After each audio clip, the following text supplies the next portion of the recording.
Last 2.5 years, what have we done? President Obama says he's going to run against the do-nothing Congress. I only wish for the first 2 years of his administration we had a do-nothing Congress. In fact, we've had an do-nothing but the wrong thing Congress for the last 2 years.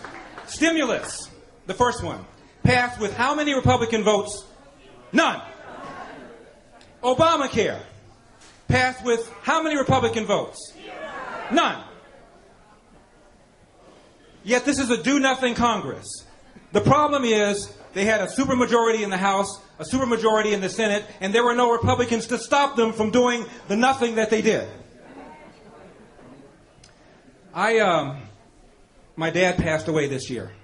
My father was 2 months short of his 96th birthday. My father was a Republican. And my father and my mom, who was a Democrat, used to argue over the kitchen table about politics, about taxes, about spending. And when I was young, I sided with my mom. The older I got, the more sense my dad made. And my father had a very simple philosophy. He believed that hard work wins. You get out of life what you put into it. Before you blame somebody else, look in the mirror and ask yourself whether or not there's anything that I could have done to have improved the situation. And my father also said, no matter how hard you work, no matter how good you are, sometimes things will go wrong.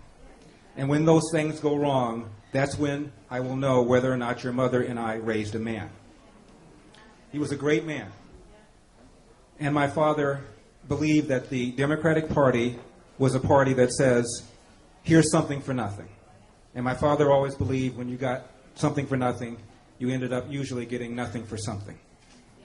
I don't want us to underestimate the journey in front of us. I know that President Obama is unpopular right now. His numbers are in the low 40s. We have 9.1% unemployment. We've had virtually no GDP growth the last several quarters. And normally you would think that anybody who has numbers like that would not very likely get reelected. But understand what we're up against. We're up against I call it a mainstream media, that's good for 8 to 10 points. Trust me, the economy starts getting a little bit better, and I believe that it will, not because of what Obama has done, but despite what Obama has done. He's going to take credit. So a year from now, we're going to look at unemployment probably a little bit better, GDP growth probably a little bit better, and because of that, the mainstream media will probably be interviewing stonecutters to put Obama's face in Mount Rushmore. Understand that's what we're up against. We're up against academia, we're up against Hollywood, we're up against the mainstream media, and we're up against tremendous, tremendous assault on the values of this country. The values of hard work, of thrift, of personal responsibility, of limited government. These values are under assault by President Obama and by his left-wing party. Not because he's a bad guy, because he's a wrong-headed guy. Thank you.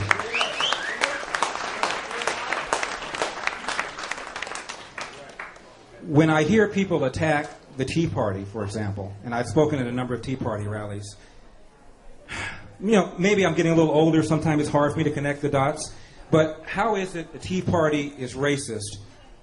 Florida straw poll, who won? Herman Cain. Herman Cain is what race? Right. And who was the Tea Party-backed candidate in the Florida straw poll? Herman Cain. Okay. The black man who ran as a Republican for the House district seat in Florida is Allen West. Who backed Allen West? Tea Party. Black man who ran for Congress, South Carolina. District was what, 80% or so white. Tim Scott. Who backed him? Tea Party. So the Tea Party backs Herman Cain, Allen West, Tim Scott, but they're racist. The Tea Party will do anything necessary to get a black man out of office so that he can be replaced by a black man.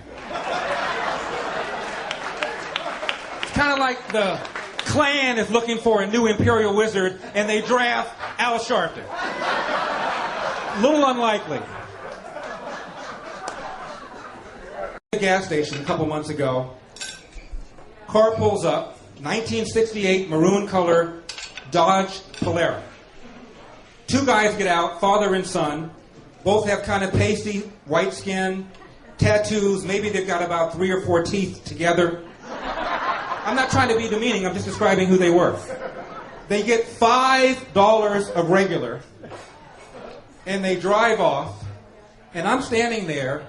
I had on a nice suit, nice car, pulled out my credit card with its substantial credit limit, got some premium gas, and as I'm watching these guys rumble off, I say to myself, and just think, those dudes owe me reparations. Is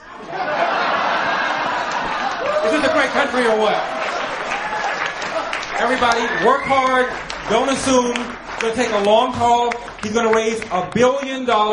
A year from now, the economy is going to be a little bit better. He's going to dump Joe Biden and pick up Hillary for this running mate. Trust me, that's going to happen. So it's going to be difficult. Don't assume anything. Whoever we nominate is going to have flaws, and they're going to be attacked. Let me just say one more thing, if I can, about Herman Cain.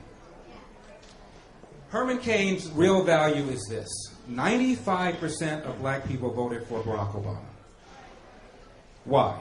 Because black people have been brainwashed, his word, by the Democratic Party to believe that race and racism are the same kinds of issues that they were 25, 50 years ago, and of course they're not. How do we get a black president of the United States if the country is racist? For crying out loud. His real value is to tell black people, divorce yourself from the Democratic Party. When you look at issues, abortion, however you feel about the issue of abortion, blacks are more pro-life than whites are. However you feel about the issue of vouchers, inner city black parents want them. Gun control, the people that are hurt most by the inability to get a gun and defend yourself are those living in crime-ridden inner city areas.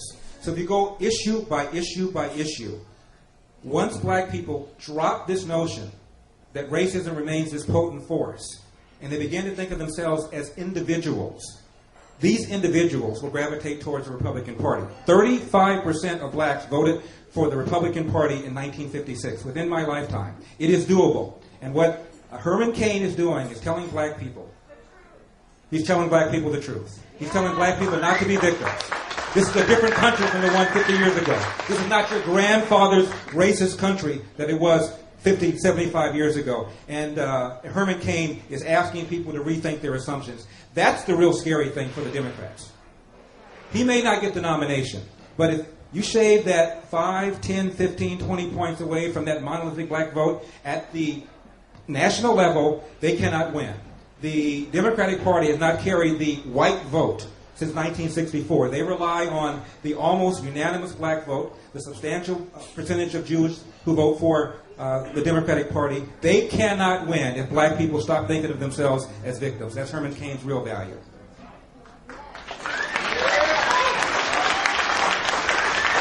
So everybody have a great time. Congressman, thank you for coming out. Nice to meet you. Give them steel. God bless you all for having me, and God bless the United States of America.